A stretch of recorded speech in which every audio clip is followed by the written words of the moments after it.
ఈ రోజే మనకు గ్రహణం కదా. గ్రహణం తర్వాత ఏంటంటే గనక బకెట్ నీళ్ళల్లో ఇది కలిపి ఇంటిని క్లీన్ చేస్తే చాలండి. గ్రహణ దోషాలన్నీ కూడా పోతాయి. అద్భుతమైన ఫలితాలు వస్తాయని చెప్పొచ్చు.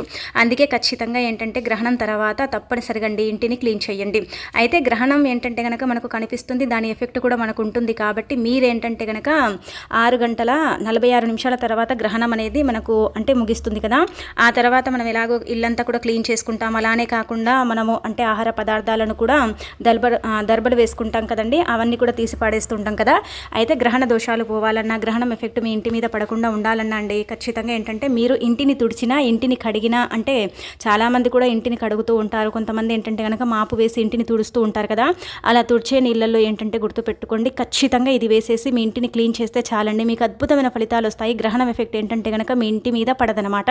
మీ ఇంటి పరంగా కూడా మీకు బాగా కలిసి వస్తుంది. కాబట్టి నీళ్ళను తీసుకున్న తర్వాత అందులో గుర్తుపెట్టుకోండి, చిటికెడంత పసుపు, అరస్పూన్ అంత కల్లుప్పు వేసిన తర్వాత ఒక 2 కర్పూర బిళ్ళలు తీసుకోండి. అంటే నార్మల్గా మనం హారతి ఇస్తాం కదా, అలాంటి కర్పూర బిళ్ళలు 2 తీసుకోండి. తీసుకొని చేతితో మెదిపి ఆ పౌడర్ని నీళ్ళల్లో కలిపి చక్కగా ఇల్లంతా కూడా క్లీన్ చేయండి.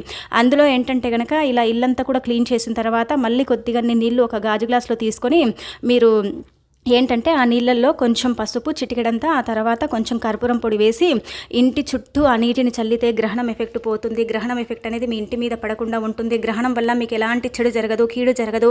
ఇంటికి కూడా అరిష్టం అనేది ఏర్పడకుండా ఉండటానికి ఈ యొక్క పరిహారం అనేది మీకు చక్కగా పనిచేస్తుందని చెప్పొచ్చు. కాబట్టి తప్పకుండా ఇలా ఏంటంటే కనుకండి ఇలా చేసుకోండి. ఆ తర్వాత స్నానం చేసేటప్పుడు కూడా, అంటే మనం స్నానం చేస్తాం కదా గ్రహణం తర్వాత, స్నానం చేసేటప్పుడు ఖచ్చితంగా నీళ్ళల్లో కల్లుప్పు వేసుకొని స్నానం చేయండి. చిటికెడు పసుపు వేసినా, చిటికెడంత కల్లుప్పు అంటే రాళ్ళ ఉప్పు, రాక్ సాల్ట్ అంటాం కదా, అది వేసి స్నానం చేసినా సరేనండి, మానవుడికి కూడా గ్రహణ దోషం అనేది తొలగిపోతుందని శాస్త్రాల్లో చెప్పడం జరుగుతుందన్నమాట.